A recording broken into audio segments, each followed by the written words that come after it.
أعوذ بالله من الشيطان الرجيم بسم الله الرحمن الرحيم الحمد لله والصلاة والسلام على من لا نبي بعده وبعد.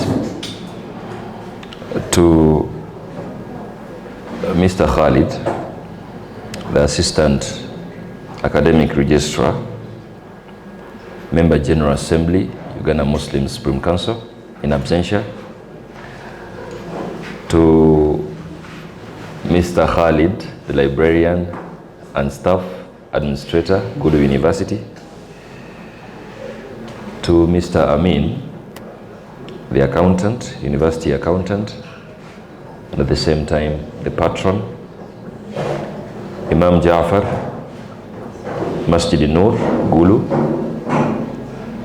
Executive, the Gulu District Executive Council.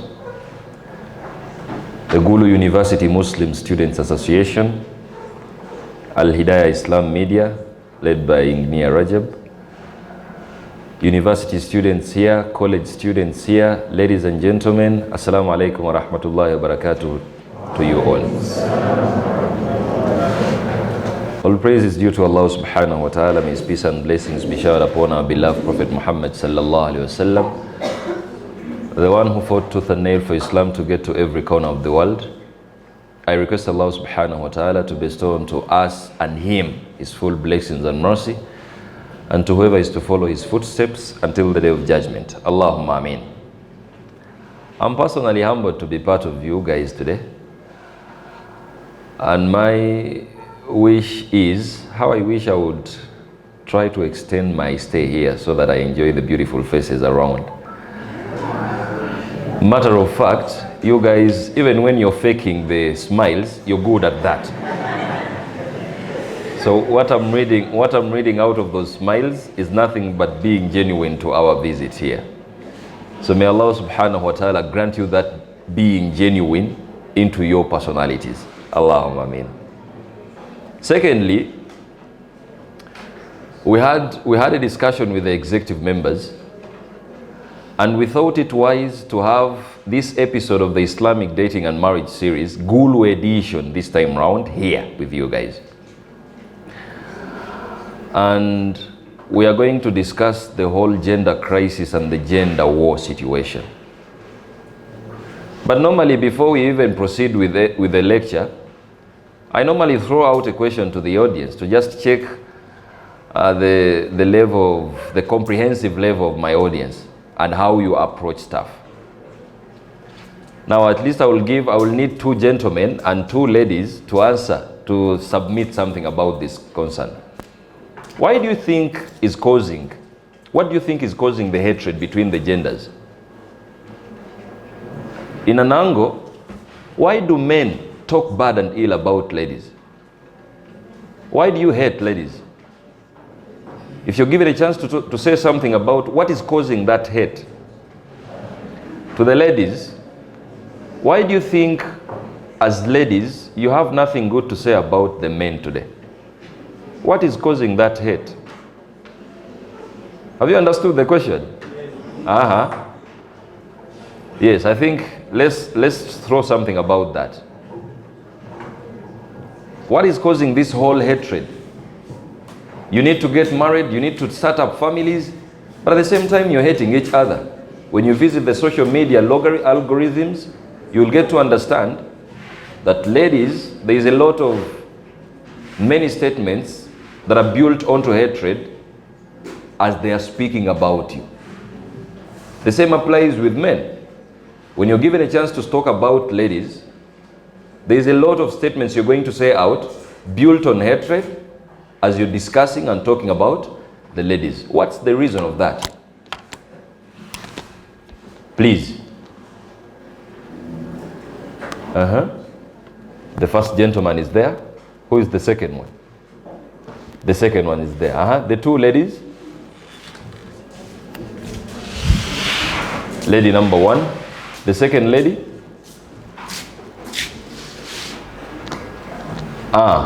Sister Maimuna. Liz.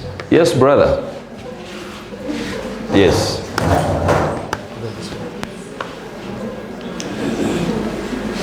Now. You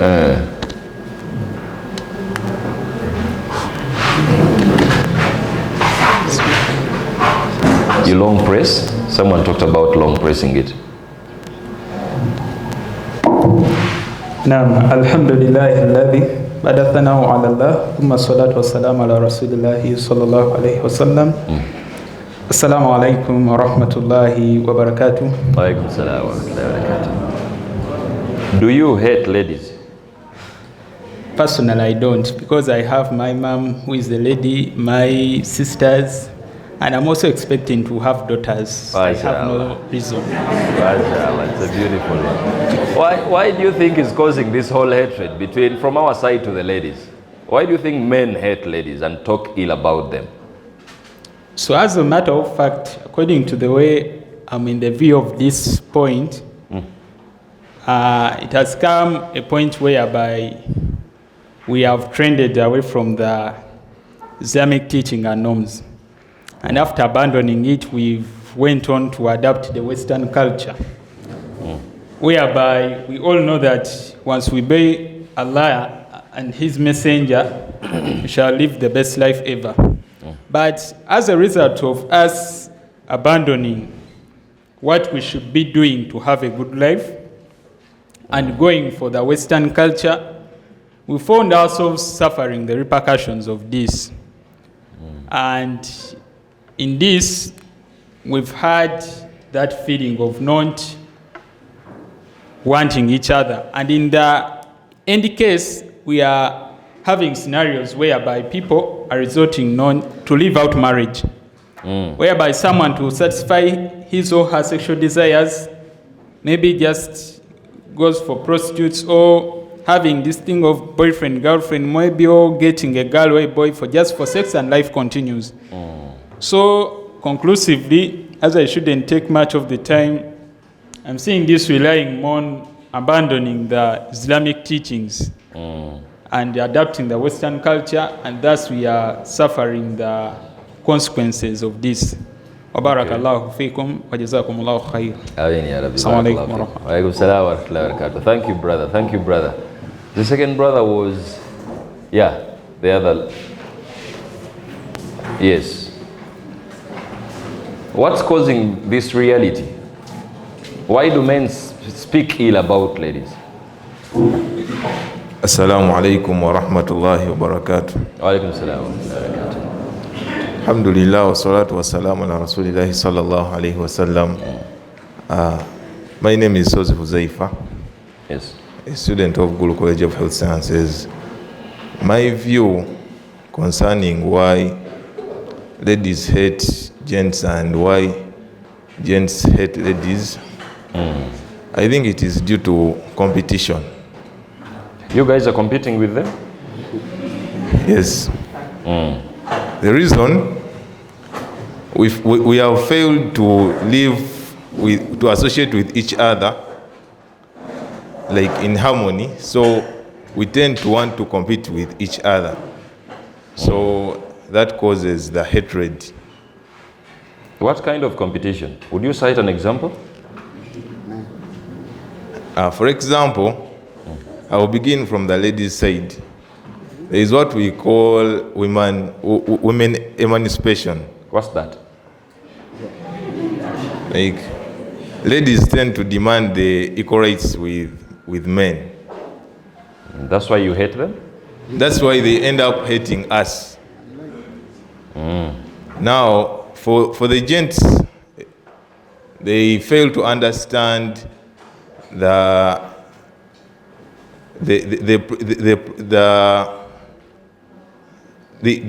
qadar of Allah Tabaraka wa Ta'ala. So whenever they see a lady whom Allah Tabaraka wa Ta'ala has raised in rank, they hate them. Like because they wish that it should not be a lady, it should be a man. Yeah, that's it. So they hate them unfairly like that. Yeah, they fear to see like ladies being raised in status in the presence of men, so they hate them. So that causes the hatred on both sides. MashaAllah. Barakallahu feekum. Please, gents, that's the last gentleman speaking. If these ladies start now, because they might throw a lot of statements against you. Let's start with, who was the first? The certain sister, yes. Yes, sister. Why do you hate men? Assalamu alaikum wa rahmatullahi wa barakatuh. Wa alaikum salam wa rahmatullahi wa barakatuh. I think there is that hatred between ladies and gents. What's causing that?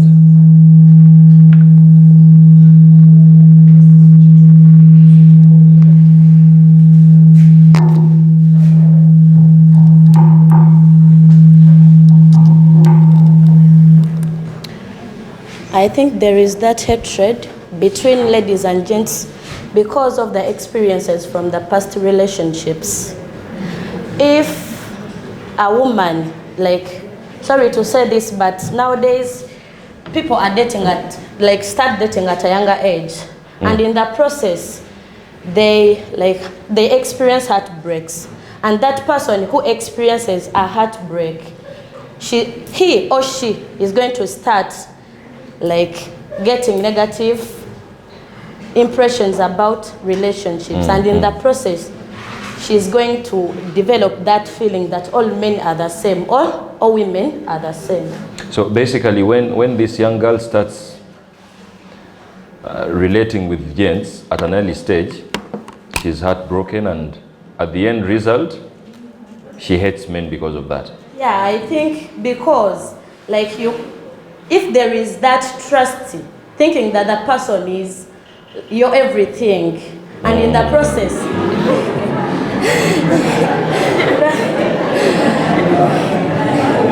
Yes.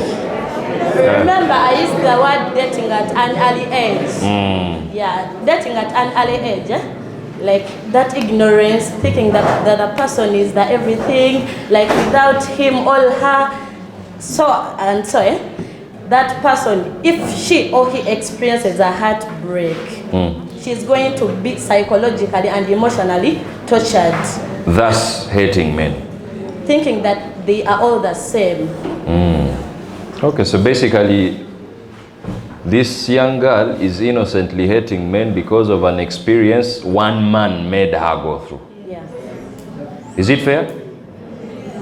Is it fair to throw that hatred to every man because of...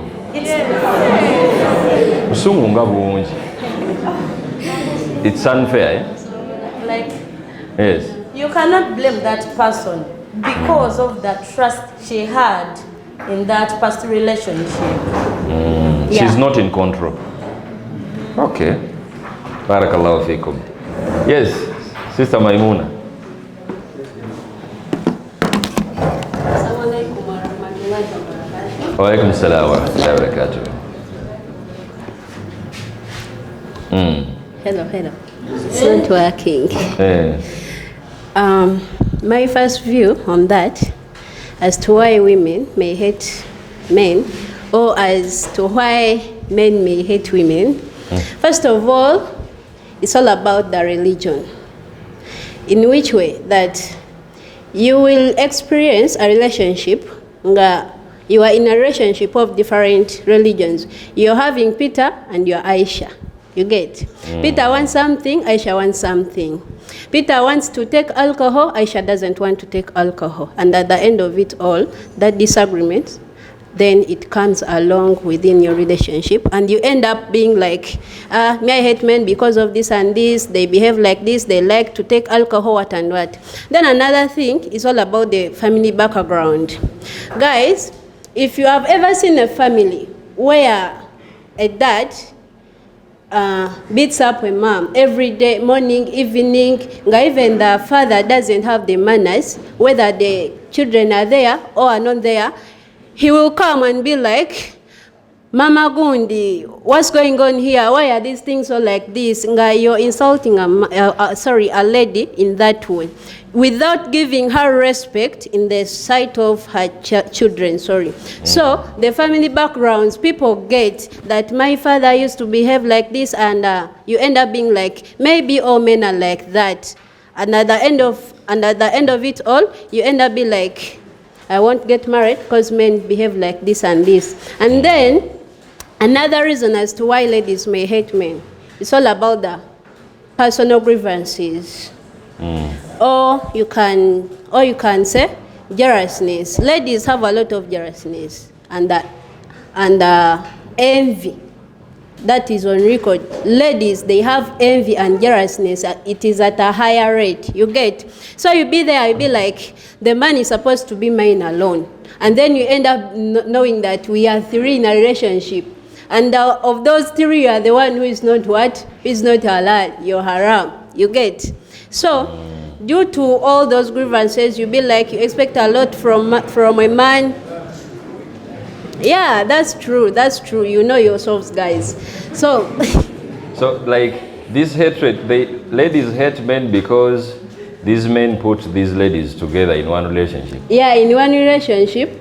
But the main cause is that a lady be there and be like, I'm alone on my mind, which is impossible these days. You get, yeah? You never get a man who is yours alone. Wegamba, your campaign is these ladies should start accepting the reality. Yeah, that no man is for one lady.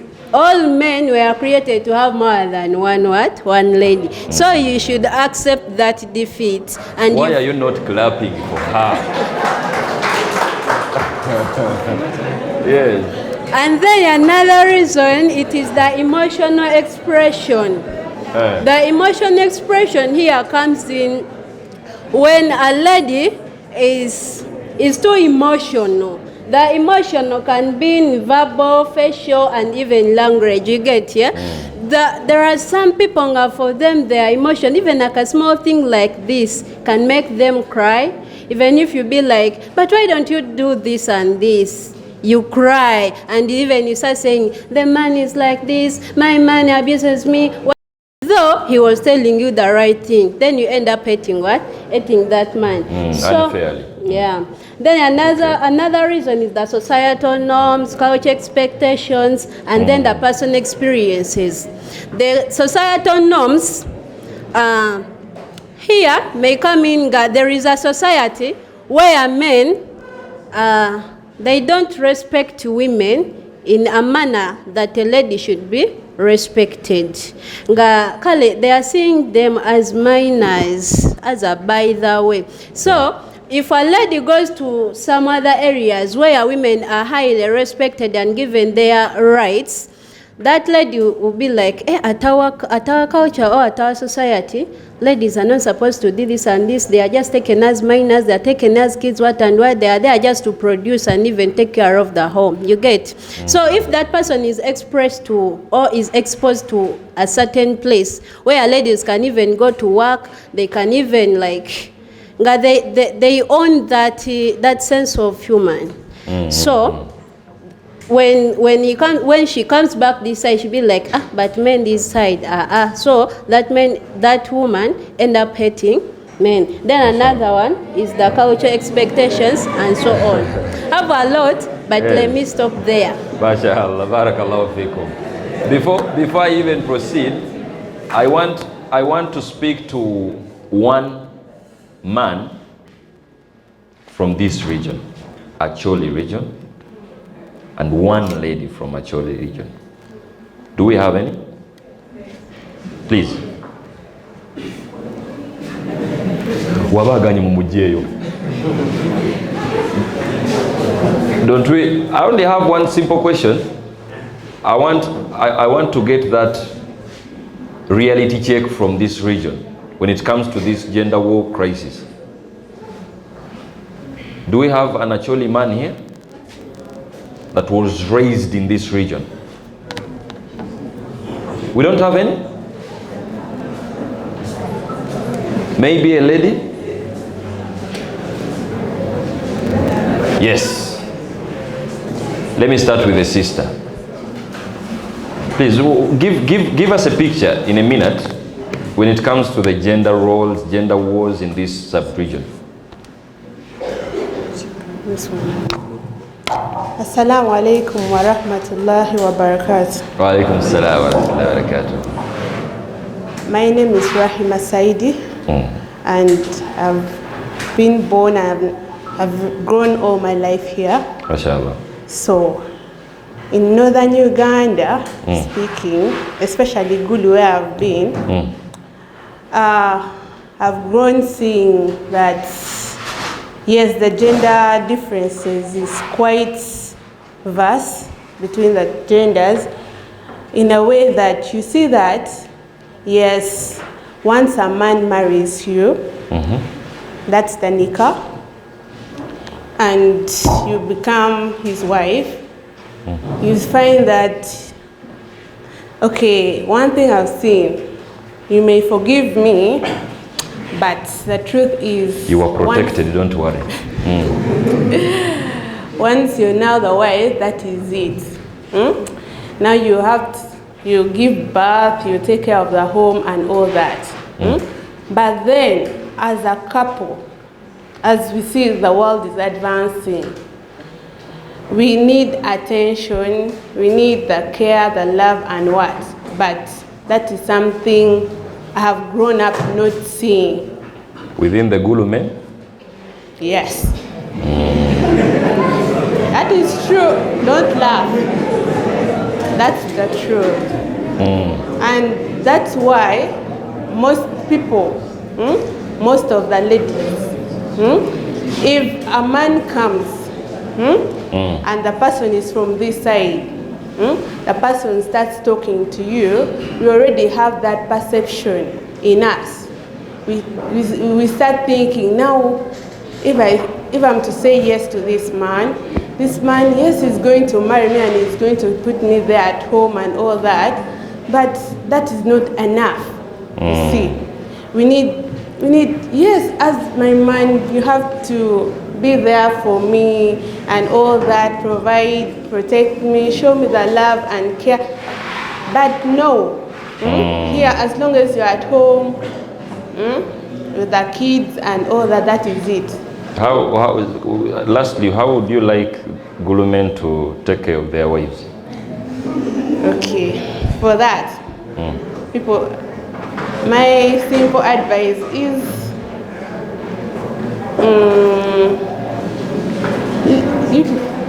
Gulu men or gentlemen, I would request that learn to at least be a bit romantic, care for your wives and all that. Because the truth is, no, wait.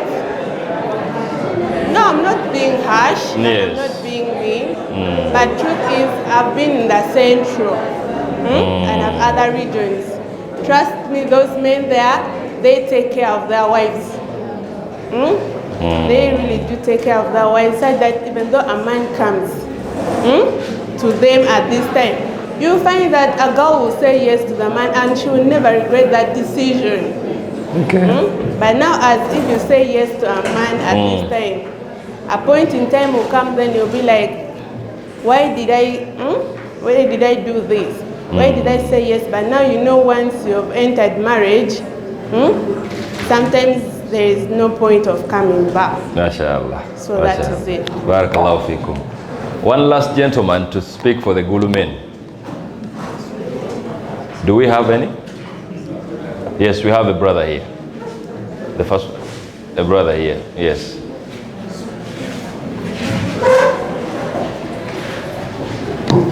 Yes, brother.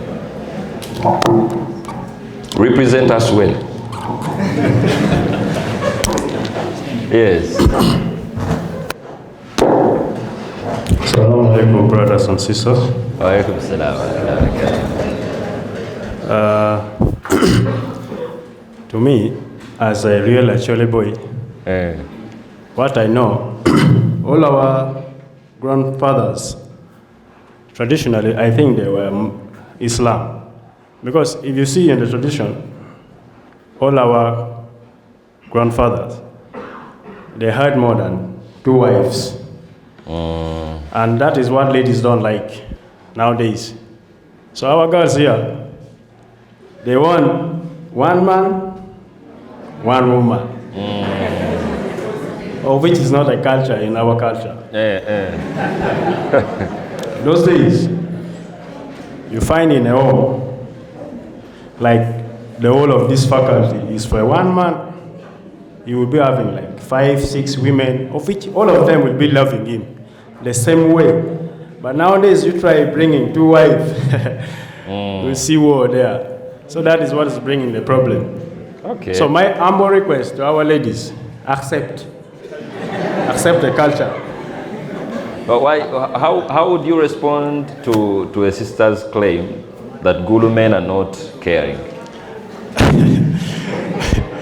Okay, to me, for us we care more. We care more. But ladies don't see that. So they don't see that. You care, but they don't see that caring. They don't see. So my advice to you ladies, accept the culture, advise us to marry more than 2 wives so that you see the love. Lastly, brother, before you sit, what's the role of a Gulu man from the cultural bit? Like, what's the responsibility of a man in this region? What does a man do?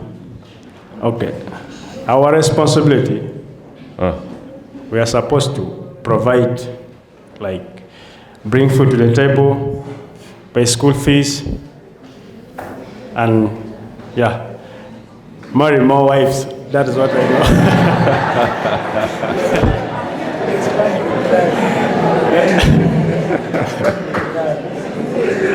So that is it. Thank you.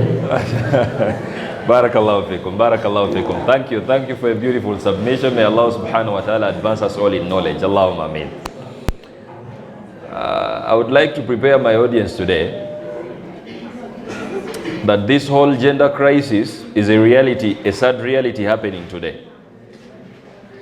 Now, the reason as to why I wanted to prioritize this topic for this session was I want us to get to a discussion, a scholarly one, to get to appreciate our cultural differences and the sad reality happening today. Matter of fact, if you go through the social media, if you go through some different discussions here and there, you will find that there are even drives that are being created as a result of this whole gender war crisis. The men's rights story, there are very many foundations that are backing up the men's rights. Women's rights story, when we talk of feminism, the red pill story, like there's a lot that is happening. And guess what? We are all igniting this sad reality, and it's really going to affect us. Now, I want to prepare my audience today with the following factors. Factor number 1, let's get to understand that we are created to irritate each other. If we give you this microphone right now to just write down and list down how a lady irritates you as a man, you have a lot to write down. If we give you the microphone as a young girl, as a lady, as a wife, to just write down how a man irritates you, definitely you can write down a lot. Now that is a reality that we are supposed to appreciate, that was put within us because we are different, for God's sake. We don't reason the same. We don't think the same. We were not engineered the same. Now that is a reality. Reality number 2, because of people are not aware of these whole realities, that's why they are victimized in these sad realities when they happen. Now, factor number 2, the negativity as a result of this whole gender war story is engineered by both men and women. We are to take up the responsibility, the blame. We are victims of this hard, sad reality. The reason as to why this hatred is there, it's because of what a man does. The reason as to why this hatred is there, it's because of what a woman does. In an angle, that when a man is trying to be toxic, definitely you're going to treat your lady in a more unfair way. At the end result, she is going to hate you, and the ladies in her social circle are going to hate you. When this lady treats you unfairly, does a lot to make sure she's not doing what she's supposed to be doing, definitely it's going to be the reason as to why you hate ladies. The single comrades here, the reason as to why you're single, you're even afraid of getting into marriage. Because possibly whoever is married is not even portraying this good picture for you. Now, don't you really think it's something that is really going to affect our social stands and maybe standards in that angle? It's because of that. We are to blame equally. The reason as to why ladies, let me cite an example. These are some of the signs that denote that the last day of judgment is just close. 50 years back, 100 years back, the level of mercy we had as men towards them was just top-notch. Today, the more we live, the more it's getting down. And it's a threat for a lady. Now, this world can never be a good place for a woman, for a lady, if at all there is no man protecting, ready to protect and do a lot to see that she's protected. And that's why the violence as compared to this whole gender war story, the violence based on these gender stories, it's high. Many girls are raped because they lack protection from you guys. Maybe they are defining it in an angle. A simple example, it only took a lady to scream 50 years back, and all of us would check out to be eager to protect them. Today, before you even go and protect them, you would be like, probably it's a trap. She is crying out for me to go there so that I'm robbed. True or false? Now, is that good for a lady? Is that good for a daughter? Definitely no. The world is becoming unsafe for a lady day by day. Don't you really think we need this session? To make sure we are guided so that this community, the community of Muslims, is guided to make sure we are not victims of that sad reality if it happens. Now, we are to blame equally as to why this hatred is there. Men have contributed a lot to the reason as to why you're hated, and ladies, you've contributed a lot to the reason as to why you've hated. And the problem is to always think that there must be a sign that is going to take the victory.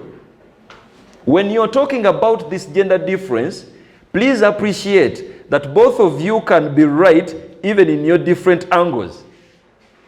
Also appreciate that it is not a must that you're supposed to reason the same because you're technically different. Now, when you're talking and you're approaching a topic as a lady, it might not be the same approach I'm going to give it as a man. Maybe when you're trying to talk as a lady, you might prioritize being too much emotional because you're queens of emotions. As a man, you won't take the emotional side. You're going to give that approach that is too much logical because you're a man, for God's sake. Now, my point I'm trying to make is we are all to blame. The reason as to why this hatred is there, and it's not healthy for us. Thirdly, the social stability is attacked by this reality. Now, you don't know how many marriages are failing because of people having this whole gender war situation. To get to a point where basically a man doesn't know what to do and a lady doesn't know what to do. At the end result, come on, you're going to have a failing marriage. Do you know how many people are going through the single parenting story because of this whole gender war story? Because if you're in marriage, you'll have to understand that if at all you're having that gender war story, a war that is based on gender, trust me, you will never win it as a man, you will never win it as a woman.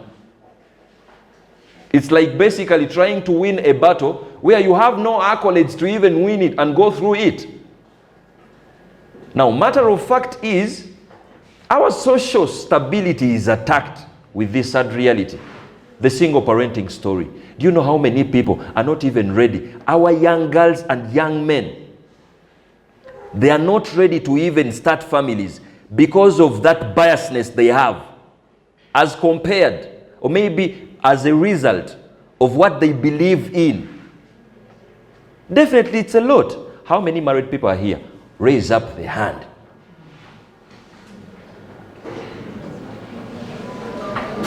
Only one. Definitely we are all married this side. Apart from Sheikh Sagala. Are you also married? Now, in the audience, I'm only having one man that is married. What are you young men waiting for? Now, you will find the unserious man who is going to be like, I don't want to marry because ladies are thieves. I don't want to marry because ladies bayai. I don't want to marry because ladies, I don't want stress. You are still young mentally. That stress is healthy for you as a young man. You need that stress to make sure you go to another level. Now, how many young girls there are married? Raise up the hand.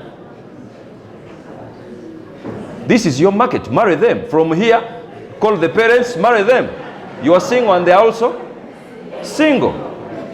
What I'm trying to say is our social stability is attacked as a result of this gender war story. Young girls and young boys, young men are not even prioritizing family setup in a more Islamic legal way because of that hatred they have onto the other opposite gender. The single parenting story. You know what is happening today? Single fathers, single mothers, and if you ask one of them, if you ask a single father reasons why he is single, chances are high he's going to talk ill about the lady. If you ask a single mother, come on, she's going to definitely speak ill about a man. Now, our social society is going to be attacked for years if at all we don't address that. Check out the divorce rate. The rising divorce rate. That's why I'm even too sensitive. Where am I putting my face when it comes to nikah? It's like you're basically trying to insinuate that Islam is calling you to just enter into marriage and stay there for a year and then divorce.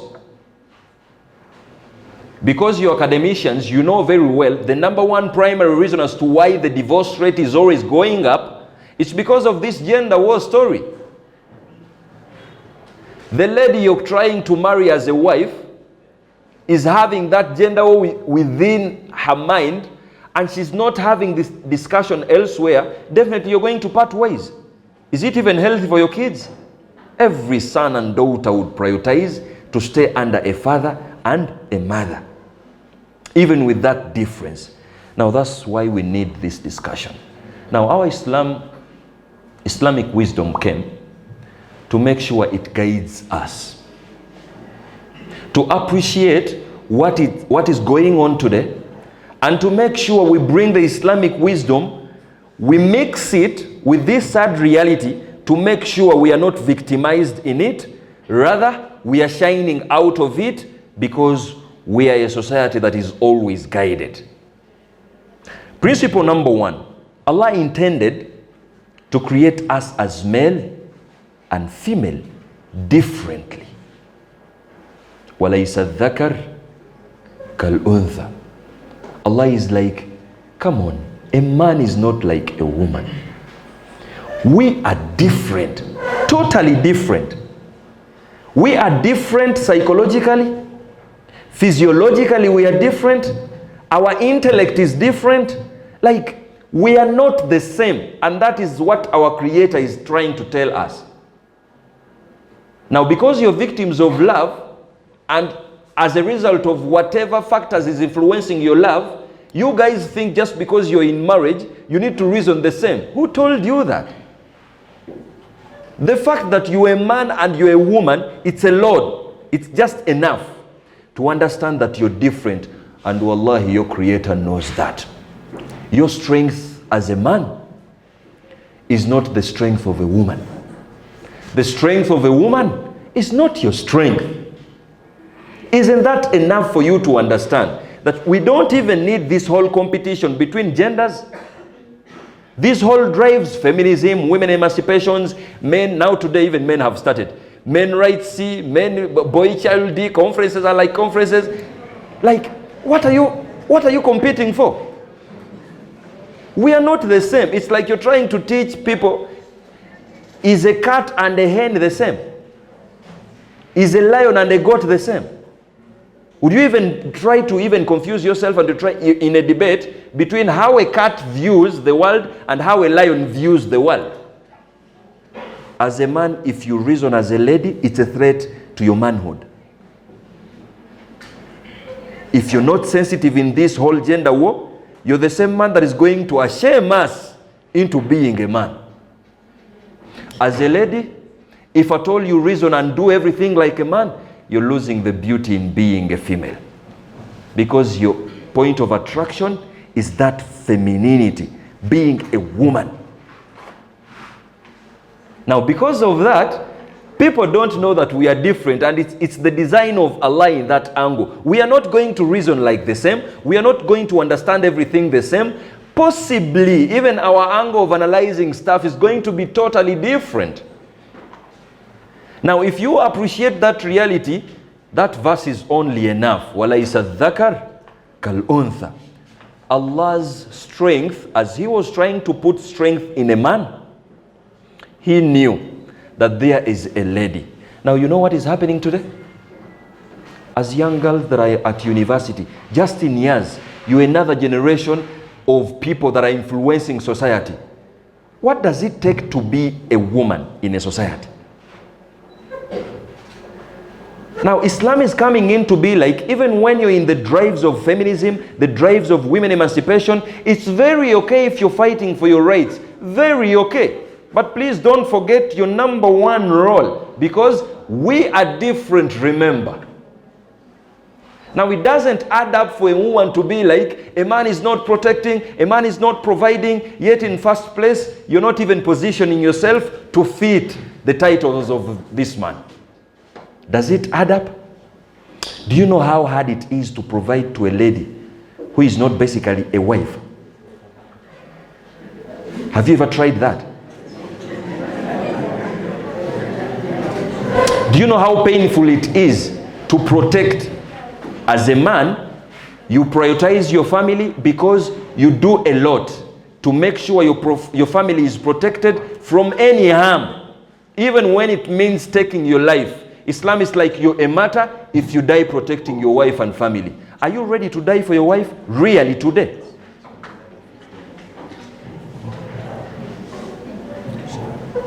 You don't have the response. Yes? You don't have the response, and you're going to marry. Don't you really think, as a Muslim guided society, we need this guidance to just appreciate, wallahi, our beauty is in our difference. Because you don't need a lady who behaves as a man even when you're trying to empower them. And the problem is because our economy is unstable. Actually, today it is even stable, because many of us are having this poor background in our stories. We are influenced by the financial stability to even dictate our gender roles. True or false? But Allah is like, we are different. A man is not as a woman. وَلَيْسَ الذَّكَرْ كَالْأُنْثَى. Your problems as a man are not at one point a problem of a woman. You need to think for your family when you're at home. You need to think for your family even after you die. You're designed to be that. As a woman, you have your strength too. Now, I am a man, but I have no problem with your whole producing story. It is okay. Even when Allah gives me a chance and is like, please Hussein, would you like to go through the 9 months story? Are you powerful enough to go through it? I would say like, Allah, let me pray 2 rakas. Please don't give me that story. Leave it to those ladies. How many of you can go through that? Now, Allah trying to put that distinction between us, it wasn't trying to put a claim that one is better than the other. No. For us to appreciate the difference, that the beauty in a woman is the fact that they are different from you, and the beauty in you is the fact that you're different from them. The moment you realize that that is a reality and it's a fact, that's when you will start reasoning and thinking and behaving as a woman. You're going to lose attraction for your woman. May Allah subhanahu wa ta'ala grant us that understanding. Now that's a factor we really have to understand before we even bring out the Islamic guidance. Because we are different, our hormones are different, our intellectual capacities are different, our reasoning capacities are different, our strength are different. All of that puts us in different positions. Now Islam definitely brought up the door of responsibility. The difference in responsibility, roles, are also vital to note in this difference. Now, matter of fact, we are different as men and female. We need to understand that Allah designed us differently like that, and He gave us roles in our difference. I'm going to only use one verse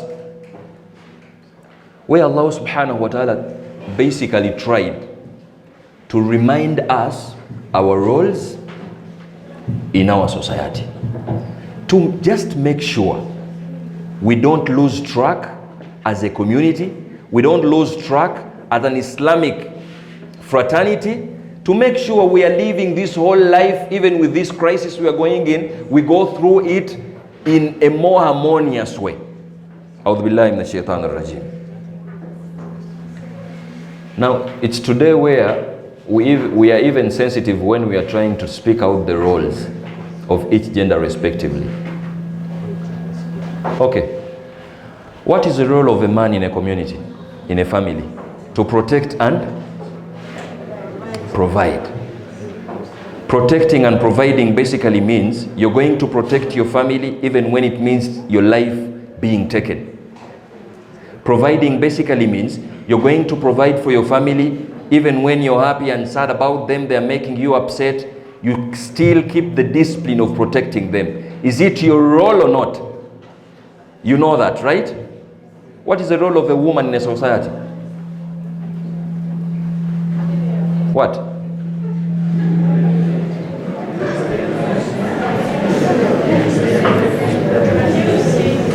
Producing. Is it the only one?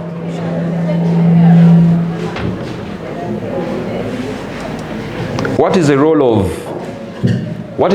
of a woman in a society?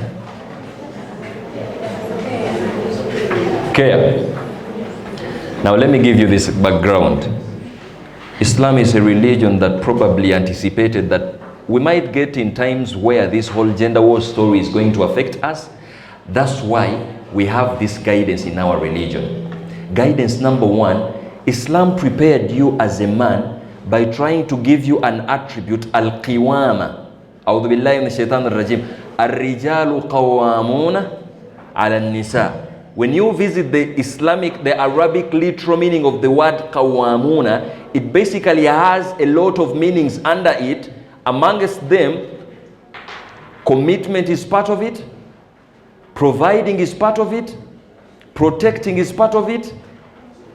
Just branding yourself as a leader to your family is also part of it. Now it's like Allah is trying to be like the fact that a man is different from a lady, the fact that we are built differently, we are designed differently, we are not going to approach everything like the same, but at least primarily let everyone just appreciate their roles in a society so that probably it continues to guide them as they proceed and as they live in the world. Now, even when we have different cultures, even when we have different understandings, different reasoning capacities, a role of a man will still keep being a role of a man, to protect and provide for a family. Now that is your role as a responsibility. A role of a lady, the other way around, was to nurture and harbor a society. From the Islamic wisdom, it's like Allah put within the ladies the power to just harbor the next generation. The power is in them. And what normally confuses me, and this is my primary problem with whoever is coming up with any drive trying to just misguide the young girls instead of just giving the reality to them. How many young ladies are taking the role of being a mother as something good and credible? And how many are mothers here right now? Because probably you're in your 20s, early 20s, no. How many are mothers here? Ladies. It's only one.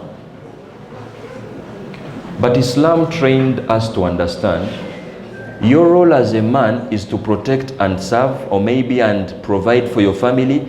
As a lady, the beauty in a woman is to appreciate the role that Allah granted. Actually, out of accreditation, Allah provided this to the ladies, and to me, I get to a point of being envious to them. They don't know how valuable they are. This whole world is being impacted by them. They don't know. The young kids, the young children of tomorrow, the young stars of tomorrow are being trained and harbored by them. If we need disciplined men tomorrow, if we need disciplined daughters tomorrow, we deal with them. Now it confuses me in a way where a lady is not even prioritizing her role. It's like finding a man who is going to be like, I'm not ready to protect my family, I'm not ready to provide for my family, but let me try to wash dishes at home. Does that make you a man? Definitely no. Now when a lady is running away from being a mother, is finding, and I want to actually clarify this, because our young students today now, you're not good, your literature is actually too questioning. You don't read about your cultures here, and you're fed with realities that are actually attacking your cultures here, trying to think that your culture is backward and other cultures are way far than your culture. That's where you're going to find a man and a lady trying to say like, those ladies of long ago, they had no option. Actually, today, we are now outside the world. Because we are in positions of leadership, we are in positions of working, which is okay. Islam is not stopping you from that. But Islam is like, please, as you're prioritizing your career, as you're here as a young girl, don't forget your role. And that's why many are losing out in marriages, because probably they are engineered to counteract with the reality, and yet you're not ready to take them for those positions. Now, many ladies think that today their grandmothers were backward because they were at home. It actually happened on the reign of Prophet Muhammad sallallahu alaihi wasallam. This is what happened. Umar radiallahu anhu one day marched to the Prophet, because remember the migration that was from Mecca to Medina. Now, ladies in Mecca, because Mecca was a hostile region, many battles, ladies used to find peace under their men and under male figures in their families. Now, chances were high that in the Mecca story, you will rarely find women empowered in the Mecca story, because wars were still there, tribal wars, conflicts here and there. And whenever wars are there, we know socially, women are not on the front line. They'll always be behind the backs of men who are responsible, not you. Now, that's why in Mecca, there are no drives of women being empowered. Check the Medina story. Women were empowered. They used to speak, move around in peace, because the two societies, the students of sociology, you know, when peace is there, a lot is just at peace. Movements are not even restricted, just like in battles. Even when the government senses that there is insecurity in a place, they would even bring out the curfew deal now to just make sure everyone is designated to their places of residence. Now in Medina it was the opposite. You know what Umar went? Umar went to the Prophet and was like, Ya Rasulullah, are you also seeing the difference that our ladies that we traveled with from Mecca to Medina, they are just outspoken. In Medina, the freedom is just a lot. They are speaking a lot. Aren't you missing the silence? They are too much silent when they were in Mecca. Guess, out of the intelligence of the Prophet, out of the wisdom of the Prophet, he never took a side. He wasn't like, Omar, you're right, our ladies are just too much nowadays. Neither did he be like, actually, the situation in Mecca was better. He was just, in Sharia, we're like at tawaqquf. Prophet just made it silent. He was like, okay. Keeping silent without even drawing a statement to either way. Now, do you know what that means? You learn to appreciate that the difference that in Mecca, it was a war zone. Ladies were definitely supposed to be in homes. That is your culture here. Your grandmother, the power of your grandmother was to nurture your father. That's why you're a sensible man today. Isn't that success? You're trying to call them failures? Definitely no. Who are failures vis-a-vis today? How many young kids are not disciplined courtesy of irresponsible parents? And wallahi al-azim, your challenges are totally different. Let me bring a scenario for you. In the angle of being responsible. Because you're a responsible man, trust me, a responsible man will always look for that femininity in a woman. And a lady who is not piquing interest into appreciating the role, just like you did appreciated your role to protect, even when your wife is abusing you, even when she's disrespecting you, you don't put down the hand of providing and protecting. You still protect them, even when you're not in the same line. If at all you feel like you don't need to protect them anymore, the door of divorce is open. You let them be, without even violence actually. Now that is the Islamic guidance. Vis-a-vis the other way around. If a lady is in the house marriage setting, a responsible man is looking for a woman in you. Now, because I'm in the same generation with you, go with me in this scenario. A man who is responsible is not going to allow you to spend your money. Do you like that as a wife? Yes. Yeah, because your money is your money, and your man's money is actually your money. A responsible man this side is a man that is not going to pick interest in your money, because he knows his role is to provide and protect. That's a fact, right? I'm representing responsible men, not men who are looking for ladies with money. Your session will be another session, please. Today is a session for responsible men. A responsible man is a man that is not going to let any card unturned in his family, because he's responsible. He's a man that will want to know, where is my wife at this particular moment? He's a man that is going to want to know, where are you going? Are you even safe there? Is that the responsibility or not? You say yes, see. Do you like that as a man or no? Musirise. The third issue is the responsibility. Out of the responsibility of a man is a man who is going to be in position to navigate through these four titles: as a father in a house, as a leader in a house, as a joker, because you don't need a very serious man for a leader, and lastly, you need a man who has a skill to know when to be a joker, to know when to be a leader, to know when to be a serious leader of your family. Do you need that or not? You need it, right? Now, that is when we talk the responsibility of men. Now, as sisters, do you really think a man who doesn't even pick interest in your income, why would he even take it as a plus when you're working?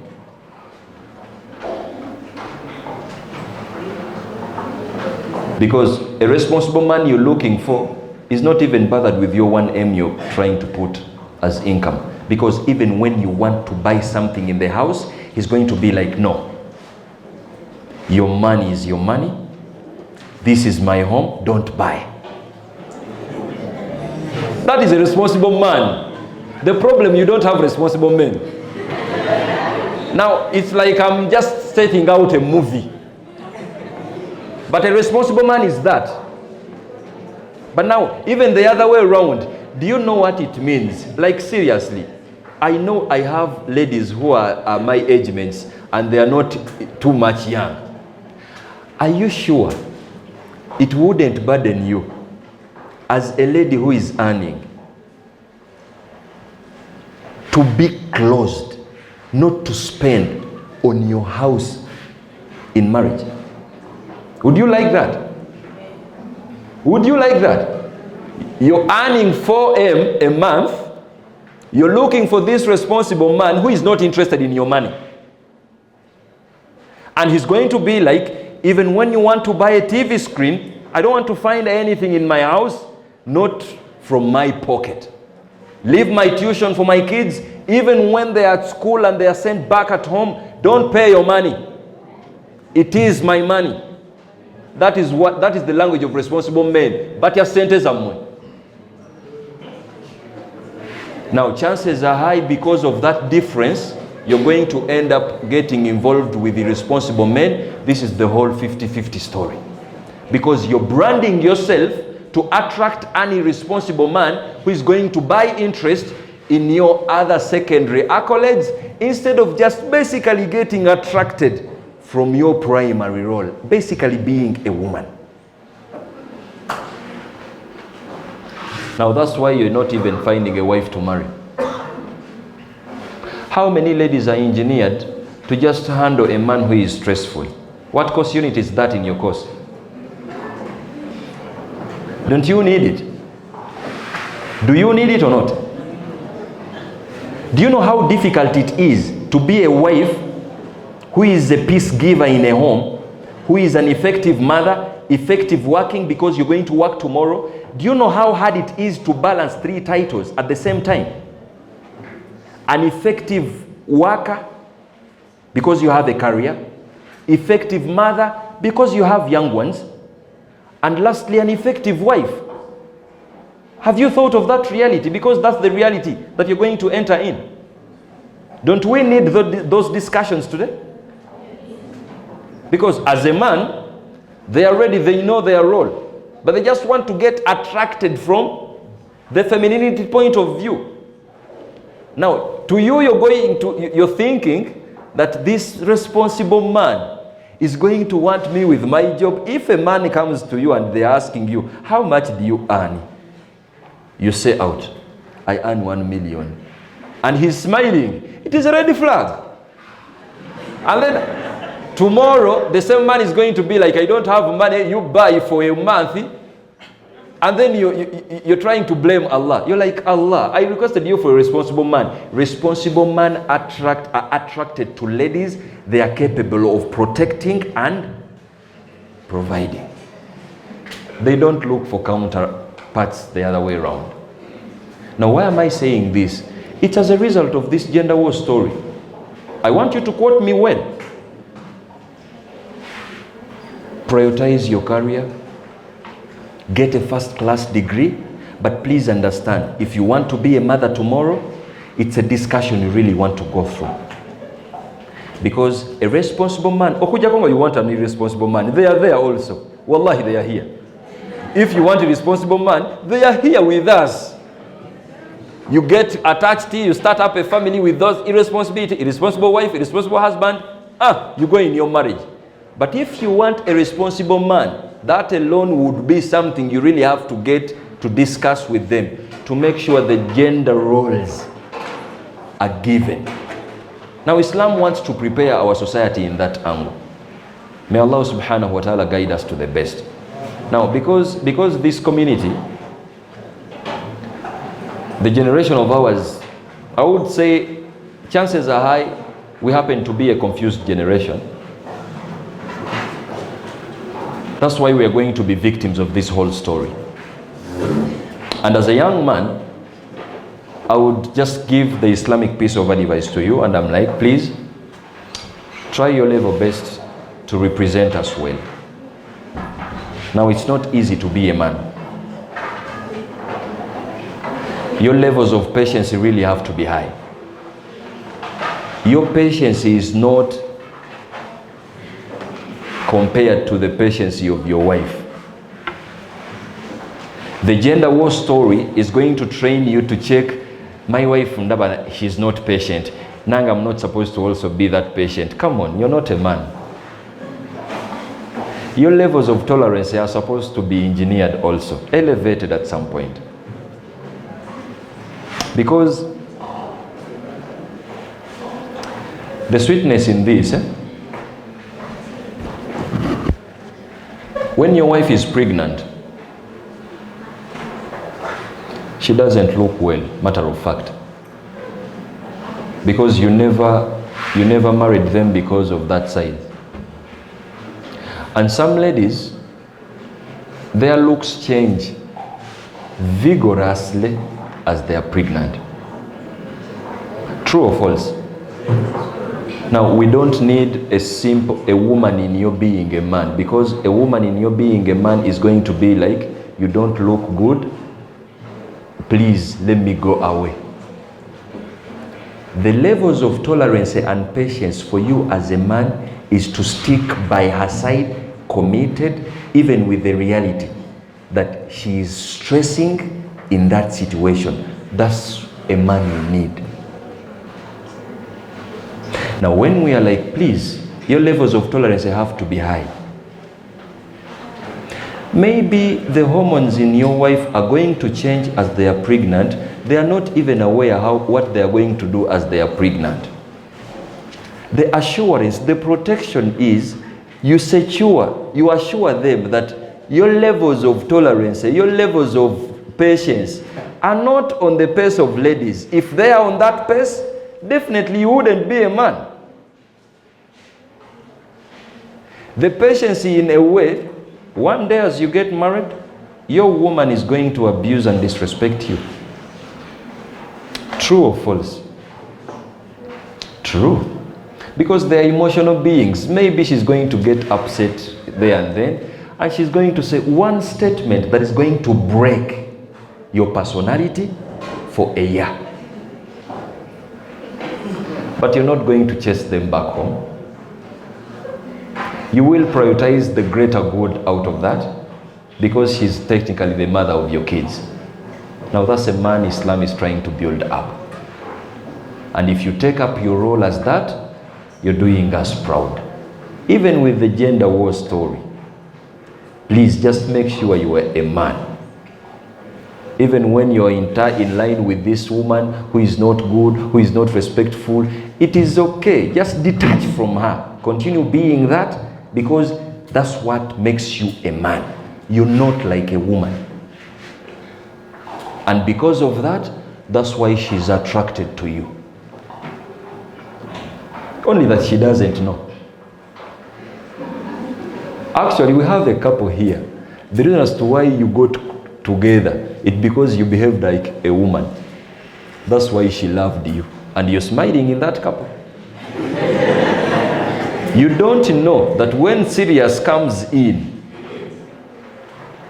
you're now in marriage.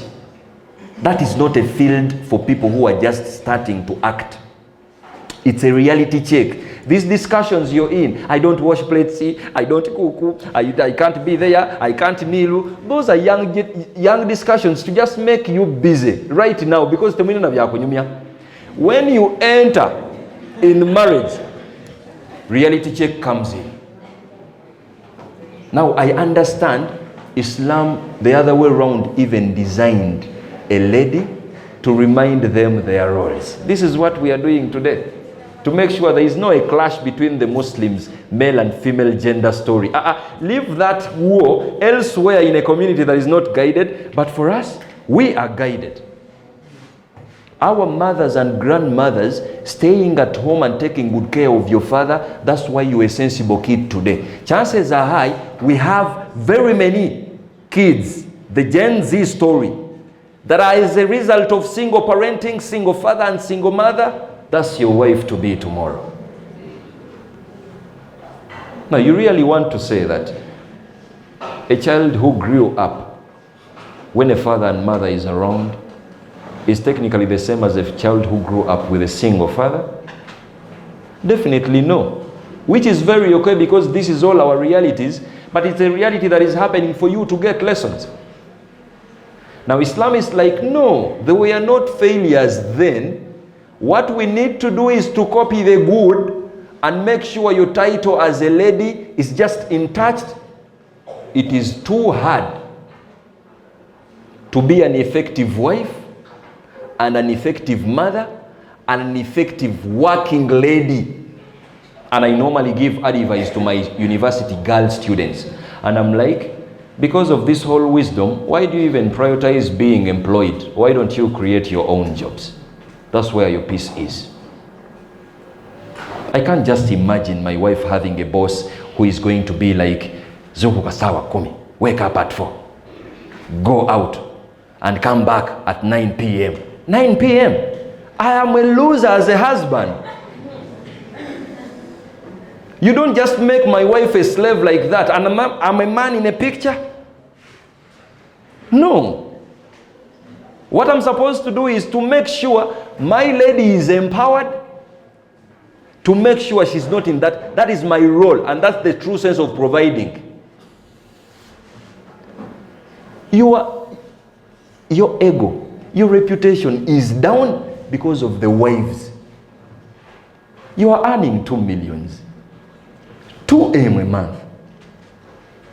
Why is your wife working on a job where she's going to be paid 200 Ugandan shillings? 200. You're smiling, and you're also smiling that you have a husband. And if you ask this husband, he's like, you know that it is a working situation here. A lady who is not working, they don't reason. They don't reason. Since when does the working situation in Uganda contribute on the reasoning capacity of someone? How do we reason stuff now? As a man who is young, you would prioritize and be like, oh Allah, please open the doors of rizq for me. If I'm having some good money on a monthly basis, on a fortnight basis, the small income I'm having, you will have a discipline of empowering your lady financially to make sure she doesn't attack your reputation. That's why creating your own jobs comes in. Because if you're having your own job, it basically means you're the own boss. At least employ others. This is what Khadija radiyallahu anha was. How many of you approach the story of Khadija in that way? You really think Khadija was going on to the horses and trying to move into the scorching sunshine and trying to go through the hard times? No. She was a boss lady who was good at administering business, a manager in a sense that she even had workers. She used to sit home, a boss doing the whole accounting at home, the whole managing of the business at home, at the end result of every caravan. And she was an effective mother because she's the only lady that produced credible 6 kids to the Prophet. Only her. That means she was just a perfect, effective mother, a perfect business lady, and lastly, a perfect wife. And that's why she's in Jannah today. Why are you undermining those responsibilities? Now, there is a young lady struggling with being an effective wife and at the same time being an effective mother. Is it possible today for a mother to be a mother to a kid, and a kid prioritizes being a friend to a maid rather than being a friend to a mother? It is very possible. Because a mother is not in a picture. Now you don't want a kid who doesn't respect you as a mother, as an infant. That is going to be your son or maybe daughter tomorrow. Now Islam is like, no, the gender wars are there, but we have the beauty in ourselves. Let us exalt our levels of working, our pole positions. It's very okay, leadership story. It's very okay. That is very easy. Just learning, get a degree, well positioned, start leading people. It's very achievable. A family setup is not too obvious. There's a lot of hard work there. Now when the Prophet is like, خِيَارُكُمْ خَيْرُكُمْ خَيْرُكُمْ لِأَهْلِهِ, the best amongst you is the best to their own people, male or female. As a man, you have a lot of reasons to be here and smiling. Maybe just like I'm here. I have very many reasons to smile and act being a friendly one. I'm too open, because I'm in public. Chances are high, even when I'm sad, it is my family to take me through that. Now the Prophet is like, no. Because you have a reason to be happy outside, don't let that be for an expense to your family. Because when you get back home, that's where you're going to even put on the original face. You've put on a plastic smile for the whole day. And now the whole stress is going to get back to your kids and wife. Prophet is like, no. Have the discipline of making sure they are not directly affected with something they are not even part of. Now because today our own ladies are also working, don't you really think it applies to them too? It does. Because as a working lady, you need a discussion with your man to make sure he helps you into being an effective wife. Now, I understand I'm not going to give direct examples. That's what you want. Please, as an effective wife, you have to do this, you cook, you learn the board. Those are individual differences. It's none of my business. The principle is one. Make sure you're positioned in your role. If you're a man, be a man. If you're a woman, be a woman. There is no competition. We don't need it. Respect ladies because that is them. You don't need to abuse them. You don't need to belittle them because that is their dimension. You will never reason like one Okuja Konga, you are going to be like the other people. Have you understood the other people? Yes. If you start behaving like them, it is a threat to your morality. The same applies with a lady. There is no competition. It's okay. Just be a woman who is rich. Just be a woman who is understanding. Just be a woman who is just okay. Now, the reason as to why I envy these ladies, their whole positions impact societies. They are not like us. They are our mothers. Haven't you heard of traditions where the Prophet is like, you are supposed to love mothers thrice as compared to a dad? You know that tradition? Do you know what it means? Prophet was not basically giving you entitlement that you've not worked for. He was speaking from a point of view for what real mothers do for their kids. Now today it's not happening and you want to be loved thrice. It's the one reason as to why the whole Quran and authentic narrations from the Prophet, you're not going to find a tradition teaching a kid to love, teaching a parent to love their offspring.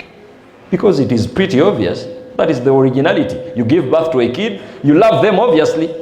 Actually, if you don't love your son and daughter, you're the anomaly, you're abnormal. Go for mental checkup. Because you're just designed to love your offspring.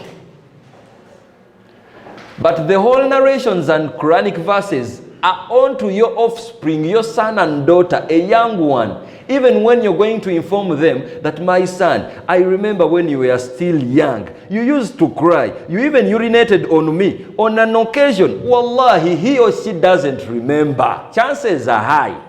If he doesn't have the discipline of respecting you as a parent, he is going to disrespect you. Whatever you're putting out as history, he doesn't have them on mind. Now that's what Islam is like. Please, as an offspring, respect your parents. Please, ihsana, please respect your parents. Make sure you don't shout at them. Make sure you treat them like it's because Allah knows. Because we have unserious parents, what you invest in the offsprings is what you yield out of them. Now, Prophet being like a mother is loved thrice. There is no tradition that is like a father is loved thrice. They are loved thrice because Allah in the Holy Quran was like, حَمَلَتْهُ أُمُّهُ وَهْنًا عَلَى وَهْنٍ. The reason as to why they are elevated when it comes to loving them, actually scholars were like loving them technically meaning caring for your mothers, providing for them more. The problem is whenever we say providing, all of you think of money, but providing is vast. There is money, even your mother is not interested in your money. She's in the 80s and 70s going to meet the Creator. She doesn't want your money to do what? Providing your time. Providing statements of comfort, like, mother, please, thank you for harboring us. We are disciplined because you invested in time to make us this. Your wife has no skill to even teach the 5-year-old, the 3-year-old into a good citizen of this country. You're smiling as a father. Instead of sitting down and helping her to make sure that role is not manipulated, because chances are high, there is no drive that is training you to be good mothers. Is there any? There is no. Feminism, women emancipation, being mothers, even when you're a single mother, bridal showers, okay. We don't know the father of the kid, but we need to be happy for you to make sure you're having a cake on your bridal shower, we are happy, and then we go back. Come on, that is built on immorality. Our society is designed to make sure whenever a lady is pregnant, there is a responsible man waiting, yearning to protect and provide for her. Now, if at all it is not happening that way, there is a problem. You don't just celebrate that.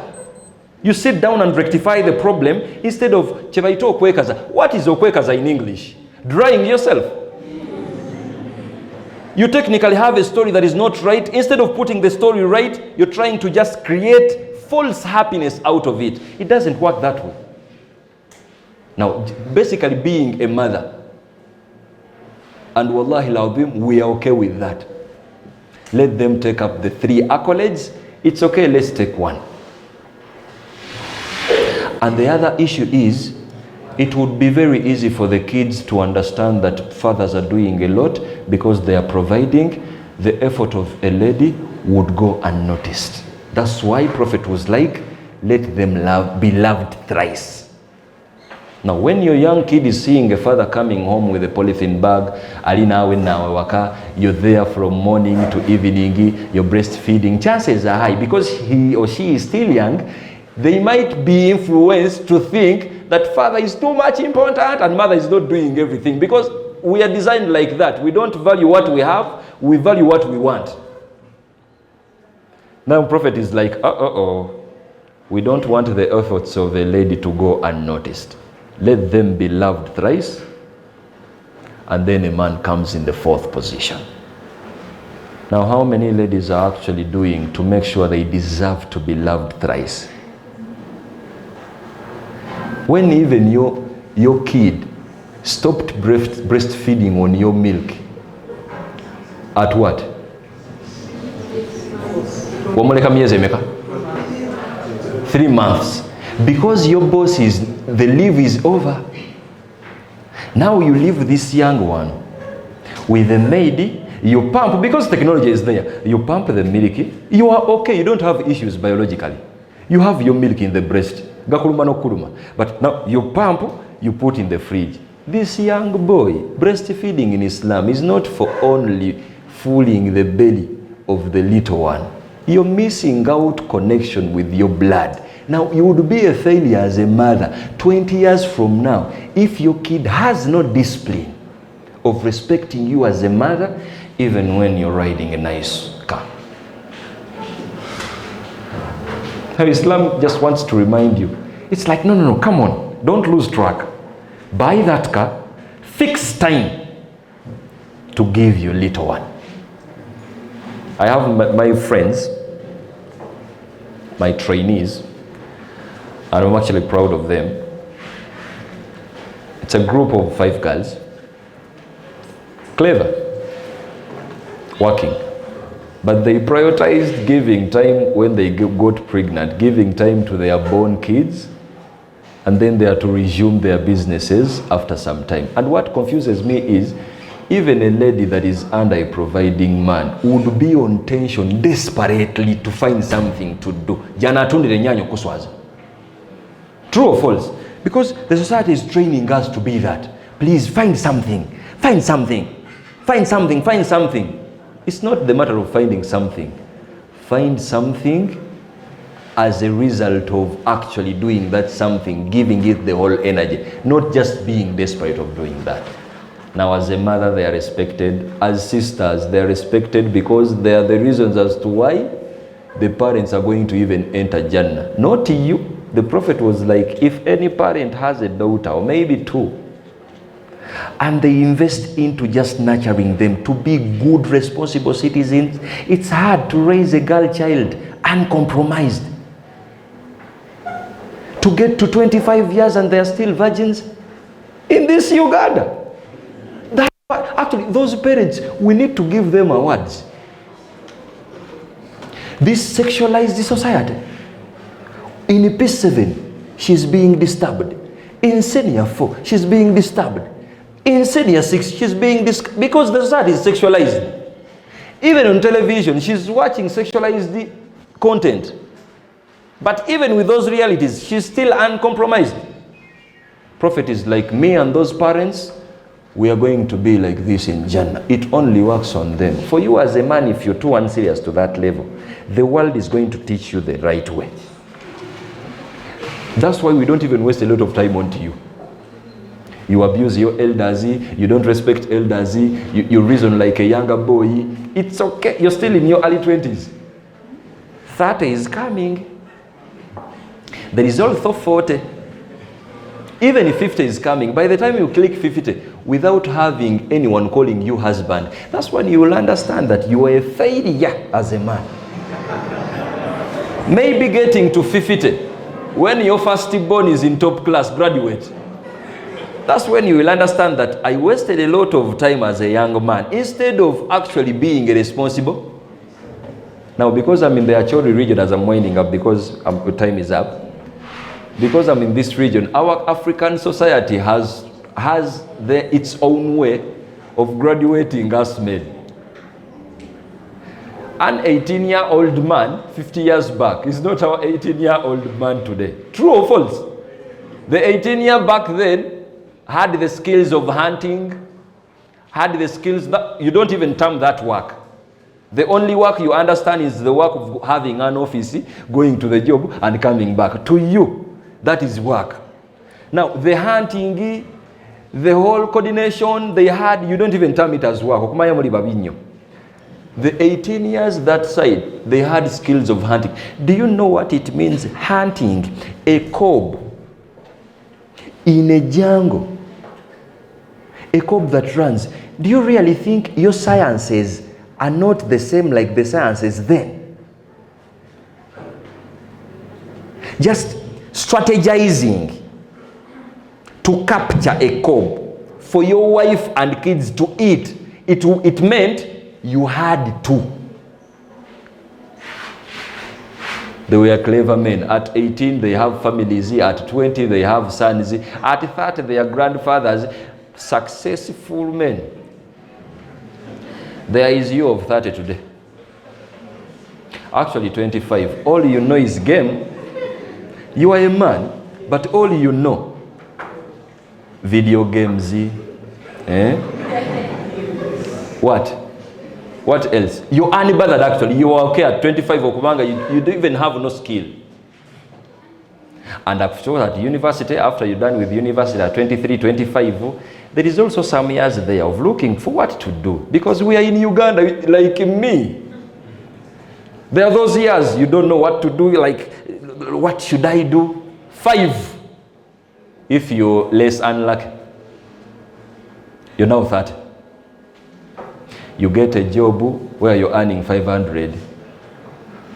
You have to actually collect some money because marrying is not for free. Maybe you're immoral and you're going to sleep around with ladies, you have some kids there illegally. We are not discussing you. We are discussing a man who is serious, who wants a family, a legal family. At 30, you're limited in funds, time is now going, there is even death. At 30, you die. You die single.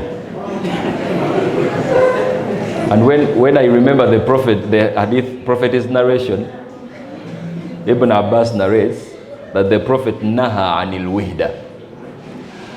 Prophet discouraged us to find felicity in being single, because there is no way you're going to proceed and live well in this world as a single man. Now put aside the biological satisfaction, Simanya, I want to sleep with this lady, I want to sleep with my man. That is just childish. Emotions, you're just normal. Man and woman, you have feelings, it's okay. But that presence of a wife and presence of a husband is unmatched. You need a figure in that. Imagine building a house where you don't even have someone calling you a dad, and you have the possibility of getting one. Imagine attaining all you are attaining and no one is even respecting you for a wife. Now that's not peace.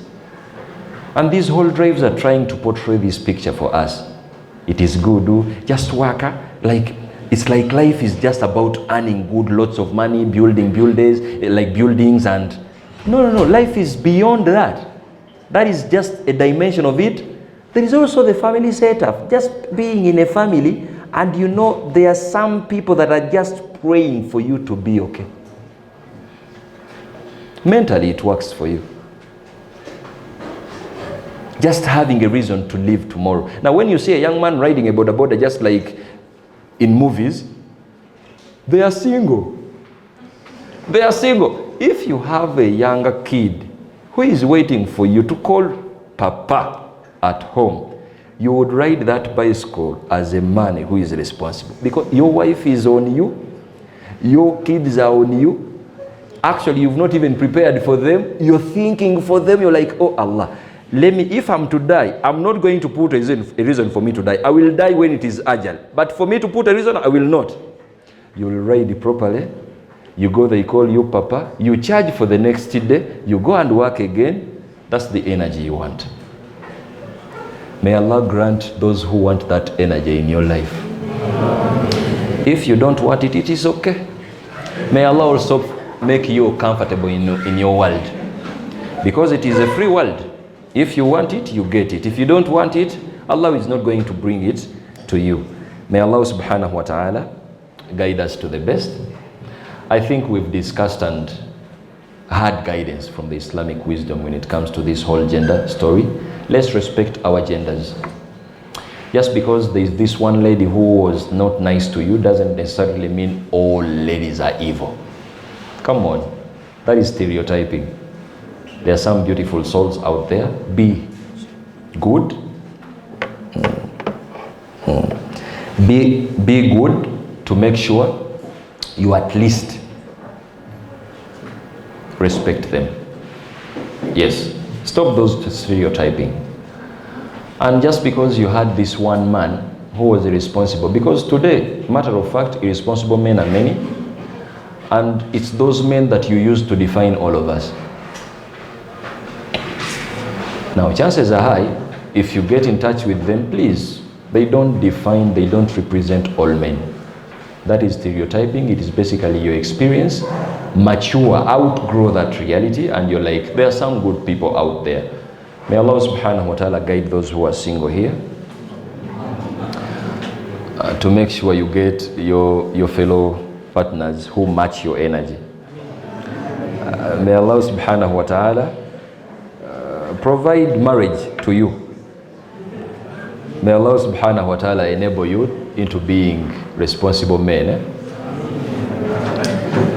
Now, we are casually now having a discussion, because we're going to have a Q&A out of this session alone before we have another one.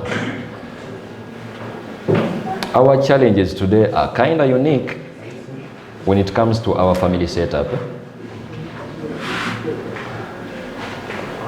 I remember last week I was somewhere in a certain conference and summit. There was that notion of my money is my money and your money is our money. So basically, meaning the money for the ladies is only for them, and your money as a man is for all of you. But now, Islam also guides. You don't own their money, you own their provision. Do you know the difference? Islam is a religion that respected the right of ownership. Your wife doesn't own your money. All she wants from your money is provision. That is a key factor to note. Had it been a reality, the Islamic law of inheritance wouldn't have been relevant. But as you die, that's when they take up your money. But when you're still alive, it's your money. But as a man, make sure you take good care of your family and provide for them. And ladies, don't get lost into the money story. Even when a man is having lots of money, it's not guaranteed that he is going to provide it to you.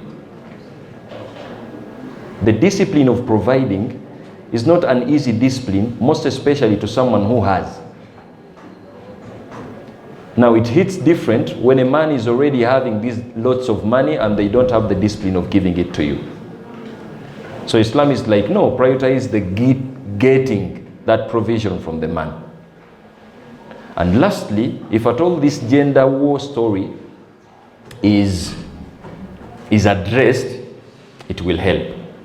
Now from today onwards, chill out the hatred. There is no need. Just make sure the ladies in your circle are sensible, and make sure the men in your circle are also sensible, to just get done with chances of getting attracted to people who are unserious. May Allah subhanahu wa ta'ala put sensible people into your circles. Allahumma ameen. Thank you for indulging me, and I think let's say bye to the recorded clip, and I want us to have questions out of what we've discussed this hour. Inshallah. Barakallahu fikum. Assalamu alaikum wa rahmatullahi wa barakatuh.